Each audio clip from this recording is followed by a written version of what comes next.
jet engines, night vision, and of course, the atomic bomb.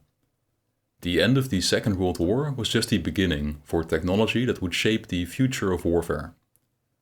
Among the wartime inventions that would dominate later conflicts was the assault rifle, a new class of small arm that heralded a paradigm shift in individual and small unit firepower. The core design philosophy of the assault rifle was to make a weapon for the common infantryman that excelled at the ranges where most combat took place. It did so by combining the qualities of the existing rifles and machine pistols into a universal weapon, capable of accuracy at range and firepower up close. The assault rifle was one of the most significant small arms developments to come out of the World Wars, and continues to dominate small unit organization and tactics into the 21st century. Yet for a technology to merely exist is not enough. It must be used, its full potential exploited. For the assault rifle to excel, it needed new tactics and an organization built around it. The Germans were confronted by this challenge when they were the first to mass produce an assault rifle in 1944. Merely integrating the Sturmgewehr, as they called it, into their existing infantry organization did not do it justice. So, in late 1944, they fielded the Sturmzug, the assault platoon, the first infantry unit to be built around the assault rifle. This episode of Teaching Tactics will explore this first attempt to harness the potential of the assault rifle.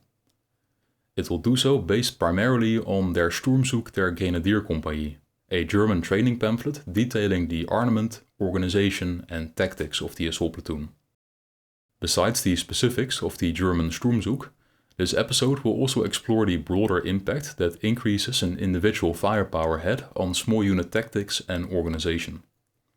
Part 1 will delve into the technical side of the weapon, covering the history of small arms development leading up to the Sturmgewehr, the design philosophy behind it, its technical specifications, and finally its reception at the front. Part 2 is on the organization of the assault platoon. Its distinguishing features, such as its assault rifle armed squads, grenadier team and dedicated fire squad, are shown in comparison to the regular German infantry platoon. Part 3 covers the tactics of the assault platoon. First, the underlying principles that dictated its optimal use, and then the application of these tactics based on a recreated training exercise. You're watching Digital Battlefield Tours, and this is Teaching Tactics.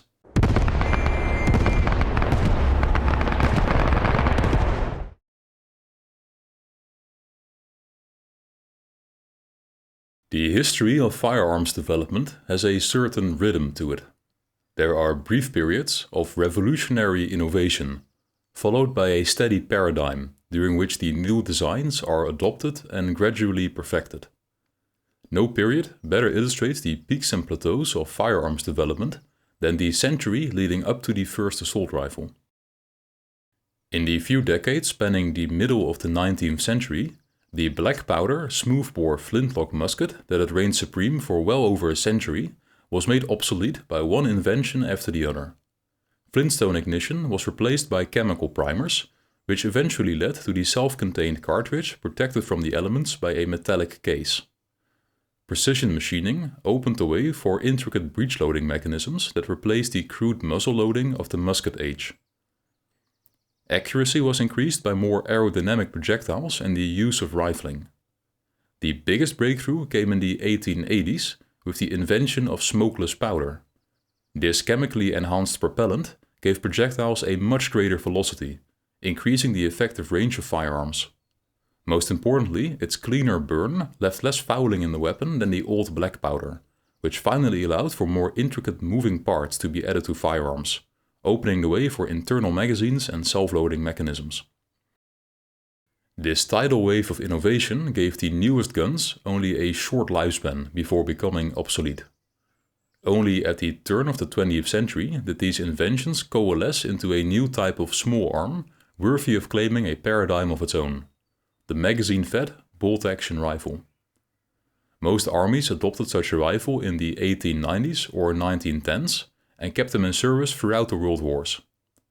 Distinctive features of the bolt action were a high-power rifle cartridge with excellent range and accuracy but at the cost of hefty recoil, an internal magazine of typically 5 rounds, and a manual bolt cycle that required the operator to use his firing hand to chamber a new round from the magazine after every shot. Bolt-action rifles were the sole ornament of small infantry units at the start of the First World War. Yet even in platoons and companies, their collective firepower proved insufficient to overcome the sheer volume of fire produced by the machine gun, another invention of the industrial age. In the course of the Great War, small infantry units were equipped with new portable weapons, such as the light machine gun, to enhance their organic firepower. At close range, the bolt-action's cumbersome size and slow rate of fire led to the use of pistols as a stopgap solution for trench fighting, until purpose-built machine pistols were introduced. By 1918, the bolt-action rifle still equipped most infantrymen, but it had faded into more of a supporting role. It could not compete with the firepower of machine guns at range, nor with the flexibility of machine pistols in close quarters. When the Second World War broke out, typical squad organization had settled on a few specialist weapons supported by riflemen with bolt actions. The light machine gun especially had become the backbone of squad firepower, taking the pressure of the bolt action to compete in this role. Compact machine pistols typically equipped the squad leader both as a personal defense weapon and for close quarter combat. The remaining 8 or so men of the squad still used a bolt action rifle in most armies. The most serious contender to replace the aging bolt action was the self-loading rifle. The cartridge and overall ergonomics of the rifle remained the same, but an auto-loading mechanism removed the need to manually chamber a round between every shot. Such rifles saw limited use during the First World War and were further developed during the interwar years and the Second World War. Yet despite their unmistakable increase in individual firepower, they failed to replace the enormous stockpiles of bolt-action rifles in most armies. This was principally due to production costs and reliability issues. It was this paradigm of a squad with a machine gun, machine pistol and multiple riflemen that would be shaken by the introduction of the assault rifle in 1944. Here was a compact weapon that could be placed in the hands of every rifleman to give him the range and accuracy of his bolt action out to a few hundred meters, the rapid but accurate semi-automatic fire of a self-loader, and the close-range automatic firepower of a machine pistol, all with a soft-shooting cartridge fired from a 30-round magazine. To understand the origin of the assault rifle, one must go back to the First World War. It was in the trenches of the Western Front that it was realized that most small arms combat took place at much shorter ranges than was envisioned when the bolt-action rifles were designed. The modern battlefield was an empty battlefield. Both sides dug into the earth for protection and used the terrain and camouflage to conceal their positions. While bolt-action rifles were designed to reach out beyond 500 meters, the reality was that the enemy simply did not present an identifiable target at such ranges. They were tiny specks in shades of green and grey, appearing and disappearing in the broken landscape. Even if the enemy, through some mistake, presented a clear target, hitting him at such ranges was beyond the ability of the average rifleman, especially when he was subjected to return fire. So what you had was a rifle built for ranges that exceeded the capability of the average user, while also performing poorly at very close range due to its unwieldy size and limited firepower. Machine pistols were developed as a stopgap measure for trench clearing, but they in turn were too limited to very short ranges. A new type of weapon was sought that was purpose-built for actual combat ranges, accuracy across the few hundred meters that spanned no man's land, and close-range firepower for clearing trenches. While this was an endeavor that occupied arms designers from multiple nations, the Germans were the first to mass-produce a purpose-built assault rifle in 1944. They too had ran into the shortcomings of their bolt-action rifle in the trenches of World War I. The Germans were even the first to use machine pistols in combat in 1918, specifically to compensate for the inadequacy of rifles in trench clearing. A lesson imprinted on German troops by the Great War was the value of a small arm that could bridge the gap between rifle and machine pistol, a weapon to dominate actual combat ranges. This demand was first expressed in the early 1920s. A new type of intermediate cartridge was deemed necessary for such a weapon to function. It had to match the ballistics of a rifle out to 400 meters, while also being small enough to fit into a 20 to 30 round magazine and be fired in both semi and fully automatic modes.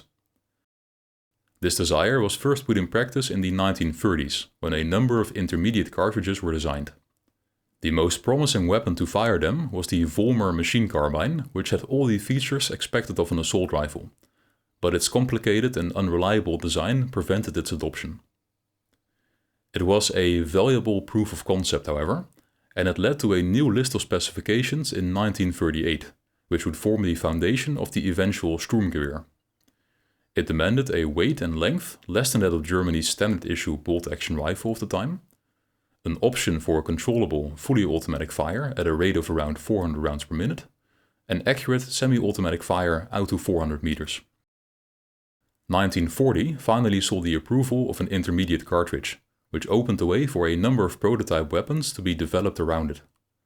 These so-called machine carbines were positively received during trials, including frontline testing in 1943, and a final design was adopted. Mass production started in 1944, and the weapon received its iconic designation as Sturmgewehr, assault rifle, in recognition of its new role. A closer look at the Sturmgewehr must start with the weapons it replaced and the one it couldn't replace. On one side was the aging Mauser Karabiner 98 Kurz, the K98K.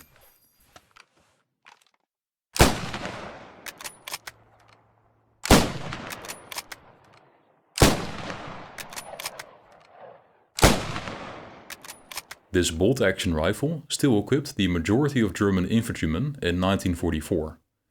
Its core design was mostly unchanged since its adoption in the closing years of the 19th century, save for an overall shortening of the weapon into a carbine version. Its shortcomings were twofold. On the one hand, its bolt action gave it a sluggish rate of fire, heavily dependent on the fine motor skill of the user. Chambering a new round was done with the firing hand, meaning a loss of sight picture and firing grip after every shot. Its low rate of fire was compounded by its second major downside, the heavy rifle cartridge it fired.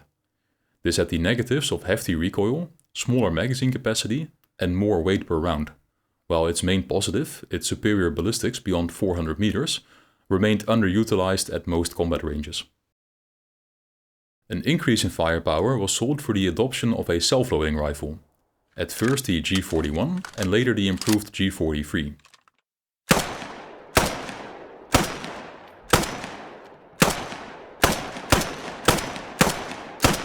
Yet the increased firepower only magnified the inherent downsides of a full-power rifle cartridge. Magazine capacity of the G43 remained smaller than desired, the hefty recoil made quick follow-up shots difficult, while the effective range remained just as limited by the human factor. Autoloaders, such as the G43, were an improvement over bolt actions, but they weren't the assault rifles Germany envisioned. On the other side of the spectrum was the MP40 machine pistol.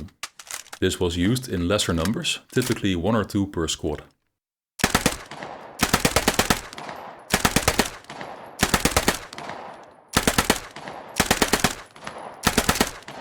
The German experience with machine pistols dates back to the First World War. At first, pistols such as the Luger had proven themselves as improvised trench fighting weapons, so it made sense to use their cartridges in a fully automatic machine pistol purpose-built for close combat. Unlike rifle rounds, pistol cartridges could be stacked in large capacity magazines, and their soft recoil made bursts of automatic fire controllable. Yet this came at the cost of very short range. This was inherent in the poor ballistics of the low-power cartridge, but was also compounded by the design of most machine pistols. They typically only allowed for fully automatic fire, preventing the use of aimed single shots, and they fired from an open bolt, meaning there was a short delay between the trigger pull and the firing of the first round. The third weapon used at the squad level was the light machine gun, or LMG for short, but this was truly in a class of its own.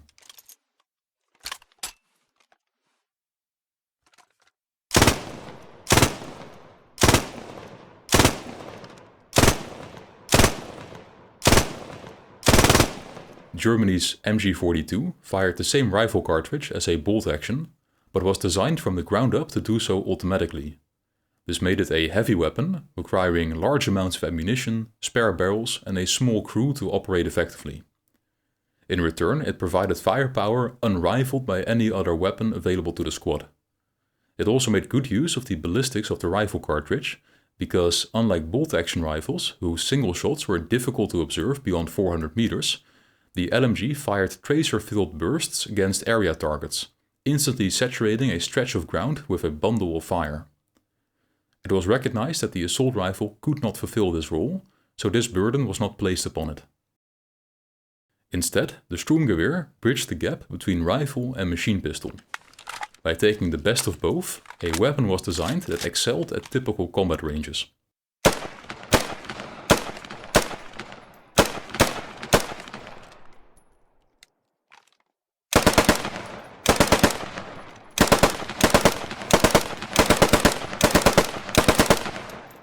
Being an assault rifle meant incorporating the following features. Firstly, it fired an intermediate cartridge that retained rifle-like ballistics out to 400 meters. In the case of the Sturmgewehr, this was the 7.92 by 33mm, which was essentially a shortened version of the German rifle cartridge fitted with a lighter bullet. Its smaller size increased magazine capacity, which was the second feature. The Sturmgewehr fired from a 30-round magazine, the same capacity as the machine pistol it replaced. The third feature was its select fire mode. The Sturmgewehr could fire semi-automatically, like a self-loading rifle, or be switched to fully automatic fire, like a machine pistol. Rate of fire in the automatic mode was around 500 rounds per minute. The final feature was the portability. The Sturmgewehr ended up being somewhat heavier than the weapons it replaced, with a loaded weight of 5.1 kilograms, but stayed well under the bulk of a machine gun. With a basic combat load of 6 magazines, it provided a tremendous amount of firepower for its weight.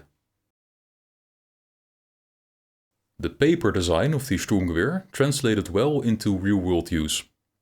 The first prototypes were welcomed by frontline troops who felt they were previously at a disadvantage when it came to individual firepower. Official evaluations also confirmed the soundness of the design. The Sturmgewehr was easy to use and worked reliably, fired accurately out to 400 meters, was light and could be quickly brought on target, and allowed for controllable bursts of automatic fire. However, this initial quality deteriorated rapidly under the strains of wartime production. An American report on captured assault rifles from April 1945 emphasized the poor manufacturing quality and unreliability of the weapons, likely due in part to issues with the cheaply made magazines and ammunition. Nonetheless, it speaks volumes that despite Germany's strained war industry in early 1944, the weapon and its completely new cartridge still entered mass production. Seen through the eyes of the average German infantryman, the Sturmgewehr was a great improvement over existing armament. Especially the accurate follow-up shots, made possible by the self-loading action, the soft-shooting cartridge and the large magazine, were seen as one of the main improvements over the bolt action. With the Sturmgewehr, the shooter could maintain his firing grip on the weapon between shots, keep his target in sight, and did not reveal his position by having to move his arm to chamber every round. The large protruding magazine of the Sturmgewehr was seen as an advantage when it came to accuracy, as troops could use it as a monopod to rest the weapon on when prone. Firing the Sturmgewehr was to be limited to aimed single shots in most cases. Even when opening fire from an ambush position, or when charging forward during an assault, volleys of 3 to 5 single shots were recommended. Automatic fire was only to be used on orders of the squad leader, for example against fleeting targets of opportunity or during decisive close-quarter combat. Even then, bursts of automatic fire had to be limited to 2 or 3 rounds. Despite the theoretical range of the weapon, the assault rifle was deemed most effective as a close combat weapon, especially when used in a sudden shock action by an entire squad. Speaking of squads, the next part will delve into the impact that the Sturmgewehr had on small unit organization.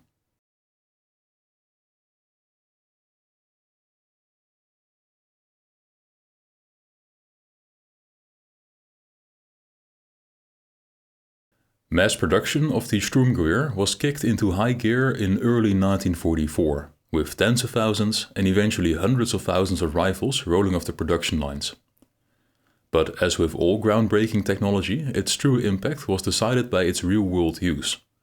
For the Sturmgewehr to live up to its revolutionary potential, it had to be adopted as a universal infantry arm. But this process started hesitantly.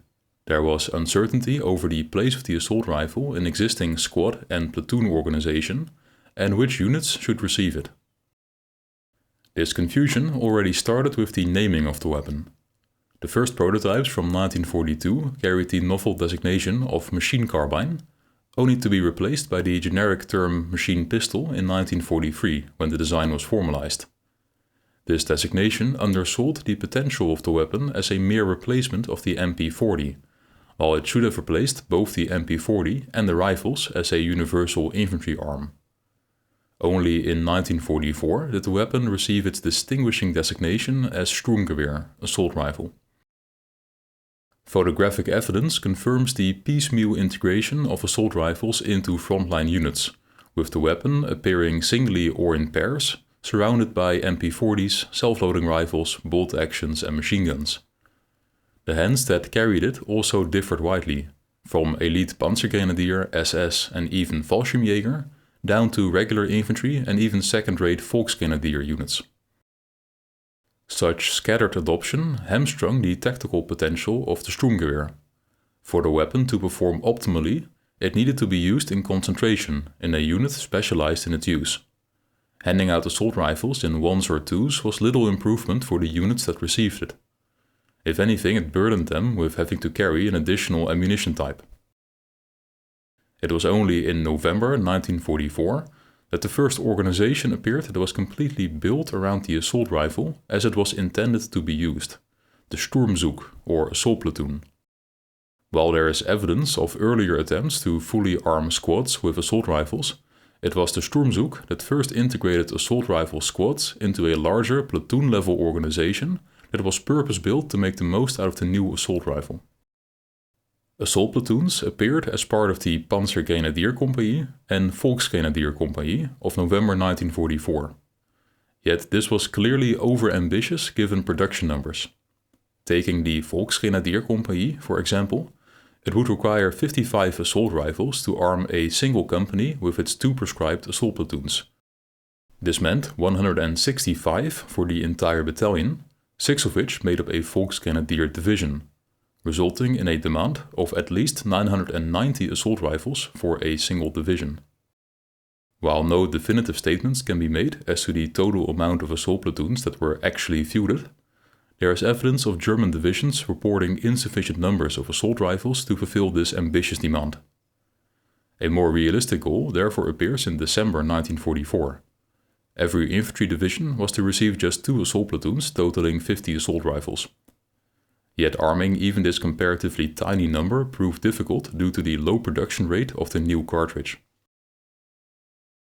Nonetheless, the theoretical organization of the Sturmzug is worth a detailed look, as it was the first attempt to fundamentally reorganize infantry around the capabilities of the new assault rifle. The goals of the organization were twofold: to fully exploit the firepower and mobility of the assault rifle, but also to simplify the platoon into more specialized subunits, to ease the burden of command on the hastily trained manpower that filled Germany's ranks by late 1944. To appreciate the innovation of the assault platoon, one must first know how the typical infantry platoon was organized. While German tactical organization differed depending on specialization and available means, the most common template that remained in use until the end of the war was a platoon made up of a small headquarters and 3 identical squads. Each squad contained a number of specialists. There was the squad leader and his second in command, both armed with the MP40 machine pistol. The firepower of the squad was concentrated in its MG42 machine gun, used in the light configuration with a bipod and 50-round ammunition belts. A 3-man team operated the weapon. The gunner carried and fired it, an assistant helped with loading and changing barrels, and the squad second in command typically oversaw the tactical employment of the machine gun. The rest of the squad consisted of riflemen, armed with the K98 bolt-action rifle.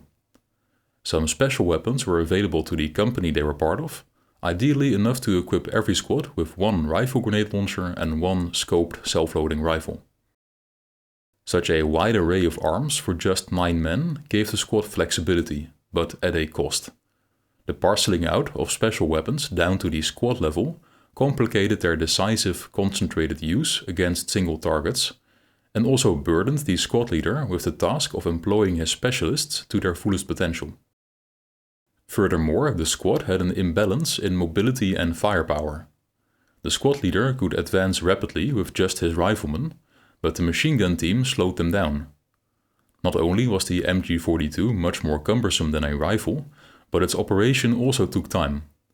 It needed a solid foundation to fire from, and necessary actions, such as changing a hot barrel, could not be done on the run. Yet the machine gun was absolutely vital to the squad, as all the other weapons combined could not match its firepower. So the squad was split by its asymmetry in firepower. The mobile but lightly armed riflemen needed the fire support of the machine gun, but were also slowed down by it. The assault rifle addressed this asymmetry by drastically increasing the fire output of the riflemen. In fact, the firepower of an entire squad armed with assault rifles was so great that they no longer needed a machine gun to cover them. The Sturmgewehr had freed the riflemen from their dependency on a squad-level machine gun. Squad firepower changed from concentration in a single cumbersome weapon to equal dispersion among the highly mobile riflemen of the squad. This in turn enabled the Germans to streamline their squads. Without a machine gun weighing them down, a squad of assault rifle-equipped stormtroopers was much better suited to being a close combat unit. Their former machine guns could be concentrated at the platoon level in a dedicated fire support squad. This squad would not have to keep up with the stormtroopers, but would support them from a position that played into the strengths and weaknesses of its machine guns. To put this in practice, the assault platoon was given 2 squads of 8 men, fully equipped with assault rifles. These were the assault squads, the Sturmgruppen. 2 of the platoon's machine guns were grouped in a 3rd squad, called the Feuergruppe, the fire squad. The 3rd machine gun was kept in reserve, but could be used by the fire squad if needed. The 3 rifle grenadiers were grouped into a separate grenadier team at the platoon headquarters, while the marksmen were moved to the company level. The 2 assault squads were the platoon's close combat specialists. They were no longer burdened by a machine gun, grenadier or marksman. Instead, their uniform armament of 8 assault rifles optimized their mobility and firepower. Hand grenades further amplified their close-range lethality. The fire squad was split in 2 identical 4-man teams, each operating an MG42. The squad leader was both in charge of the entire squad as well as one of the teams. The other team was led by the squad's second-in-command. Besides team leaders, each team consisted of a machine gunner and 2 assistants. A 3rd team could be formed using the platoon's reserve light machine gun, operated by 2 of the assistants. Use as a platoon-level fire element better suited the MG42, which was on the heavy side for a squad-level machine gun. The platoon headquarters remained largely unchanged, with a platoon commander, 2 messengers and a medic. The only notable difference was that the commander and messengers were now armed with assault rifles. The team of 3 rifle grenadiers was assigned to the platoon headquarters on paper, but could also be used independently or assigned to one of the squads. The grenadiers were still equipped with a K98 bolt-action rifle to fire their rifle grenades, as the Sturmgewehr had no grenade discharger. Finally, as was typical of German infantry platoons, there was a non-combat baggage element of horse-drawn carts that carry spare ammunition and equipment. Seen as a whole, the assault platoon perfectly demonstrates the impact the Sturmgewehr had on small unit organization. It increased the firepower of the individual rifleman to such an extent that there was no longer a need for a machine gun to directly support him at the squad level. Instead, weapons that were deemed integral to the squad in the age of bolt actions could now be concentrated at the platoon level to make the most decisive use of them. Getting all the different specialists of the platoon to work together in combat is the realm of tactics, which is the subject of the 3rd part.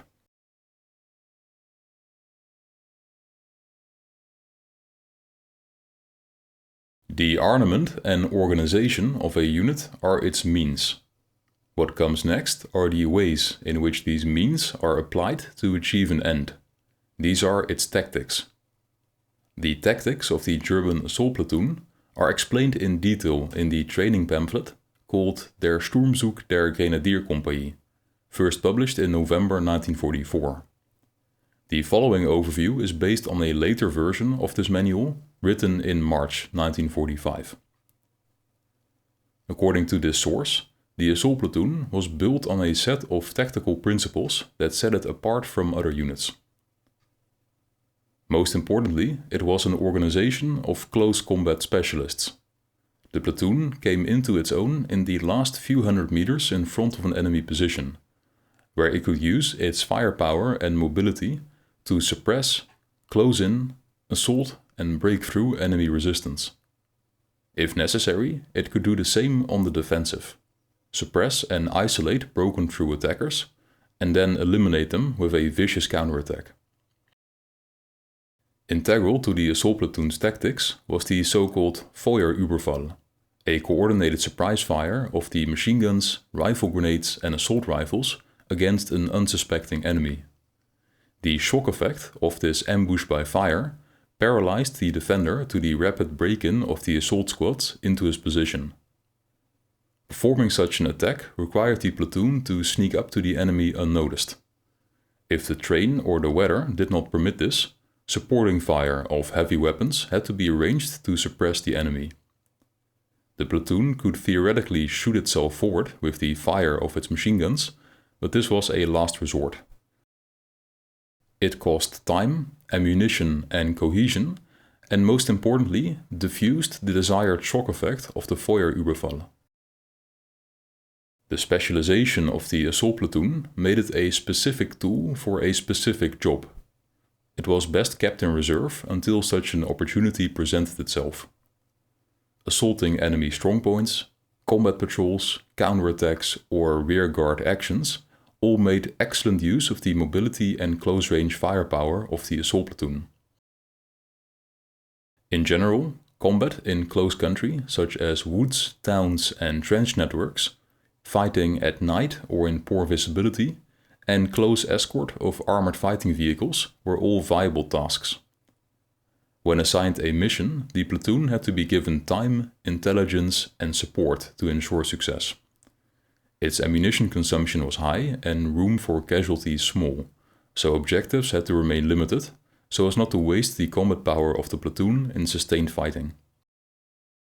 The assault platoon was built as a single cohesive unit and was therefore indivisible.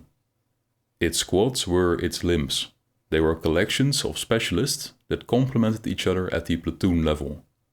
Single squads should therefore not be detached on separate missions, as they were too specialized to perform on their own.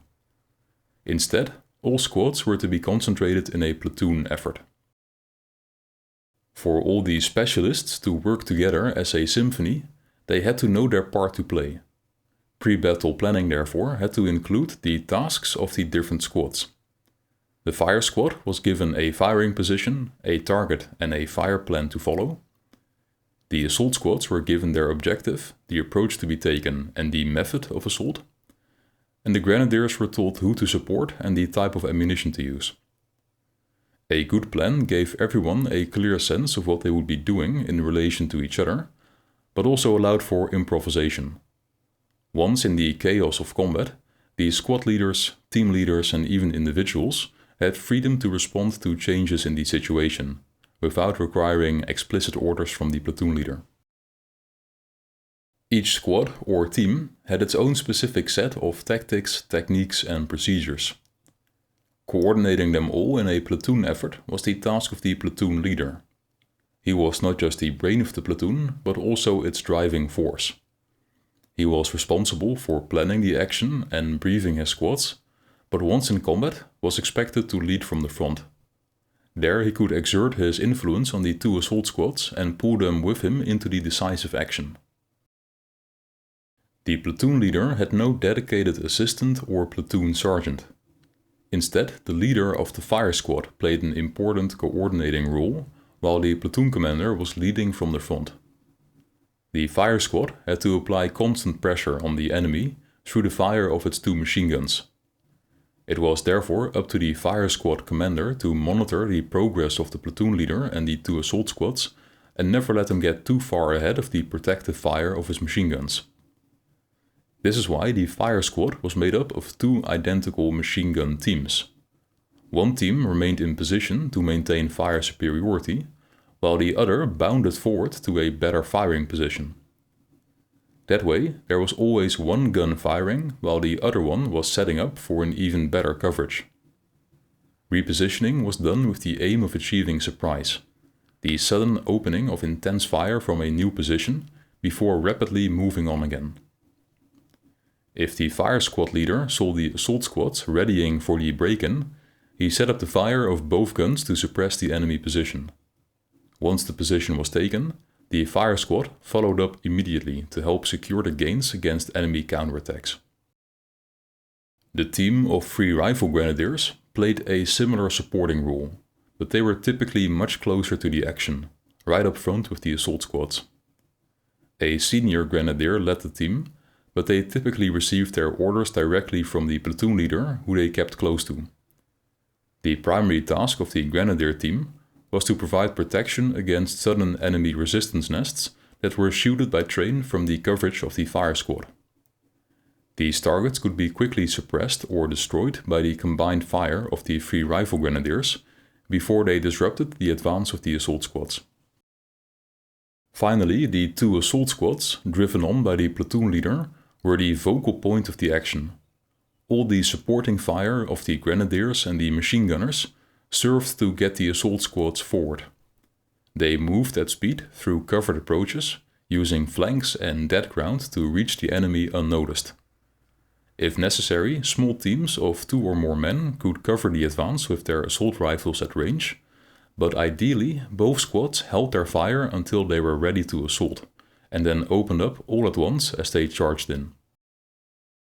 The forward momentum was not to falter at the edge of the enemy position, but had to be carried on through with aggression.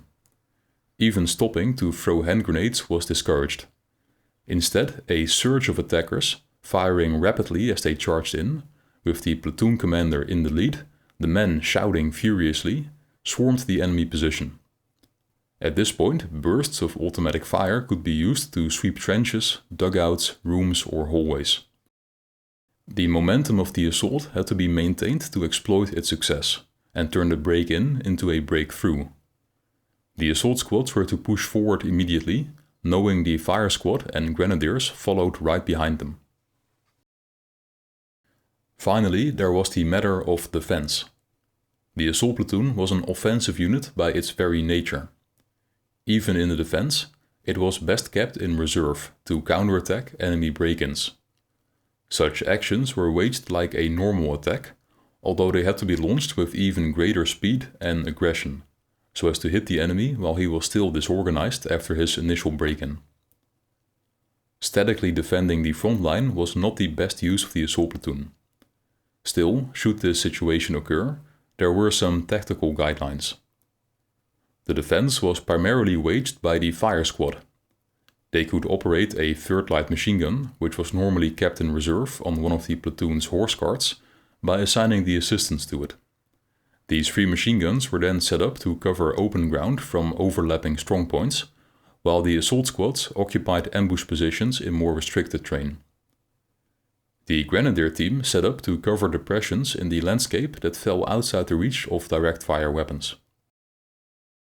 A small force should always be kept in reserve to launch an immediate counterthrust, preferably an entire assault squad. They should have a plan for a counterattack worked out, including prepared blocking positions and avenues of attack. If the enemy broke into the platoon position, an immediate counterthrust was to be launched by the commander of this squad, without waiting for orders. Tactics were to be practiced in realistic exercises at the squad and platoon level. These were ideally based on previous combat experiences or on upcoming missions, but to help the untested platoon commanders, some example exercises were included in the manual. The following drill shows the assault platoon attacking on its own, performing the kind of quick, aggressive action it was designed for. The mission is to eliminate an enemy outpost on Hill 34. This position dominates the surrounding valley and controls the only crossing over the small creek that runs along its base. A north-south road spans the creek at the southern foot of Hill 34, crosses the hill before moving up the northern slope. There, the road passes a hunter's cabin overlooking the valley.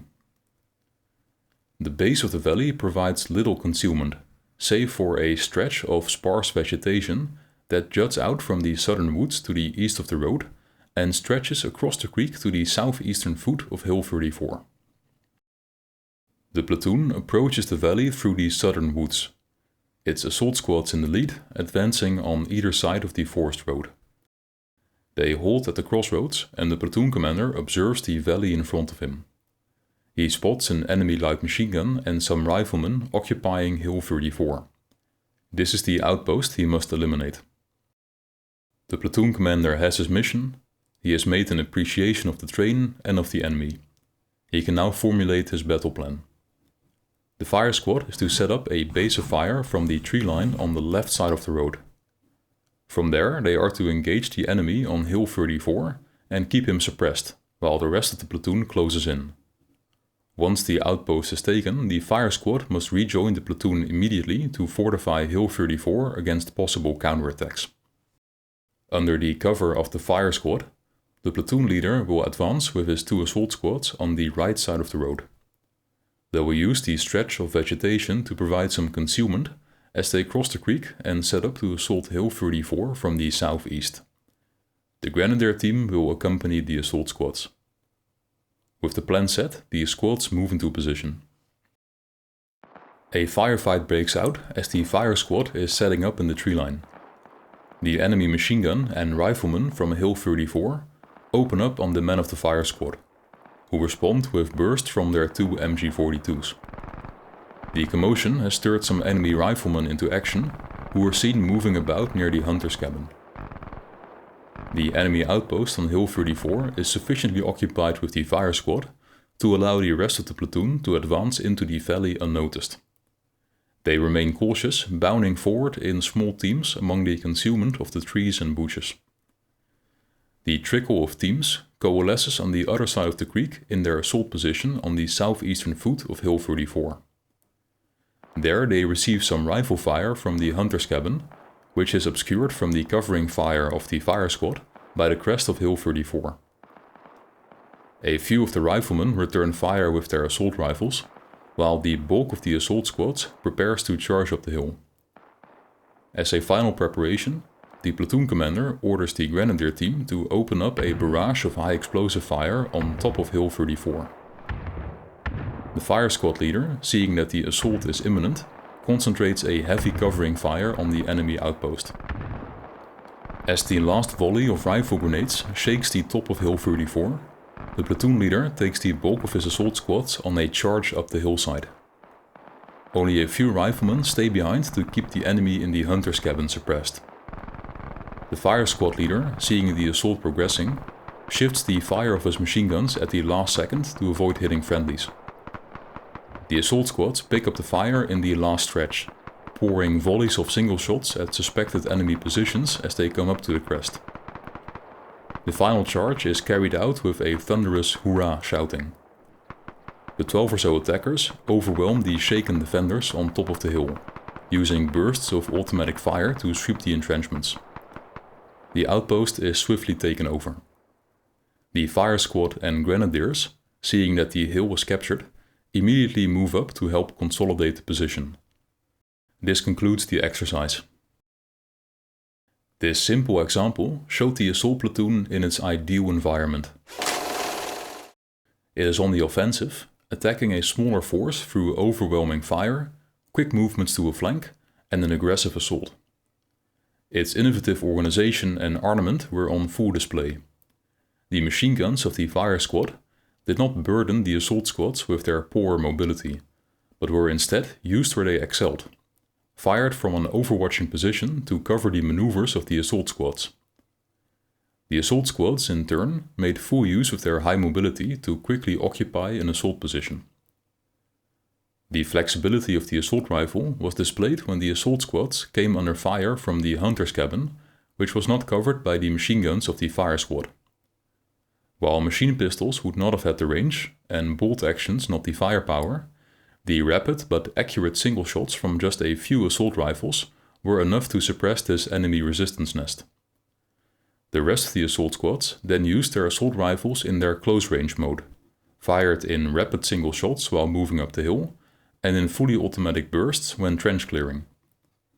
The Grenadiers too played their part by concentrating their explosive fire on a single decisive point, right before the assault went in. This exercise, because of its simple nature, was not reflective of actual combat. Instead, it should be seen as a theoretical showcase of how the assault platoon was designed to fight in ideal conditions, using its collections of specialists in concentration at decisive points, to take limited objectives at greater speed than other units could have.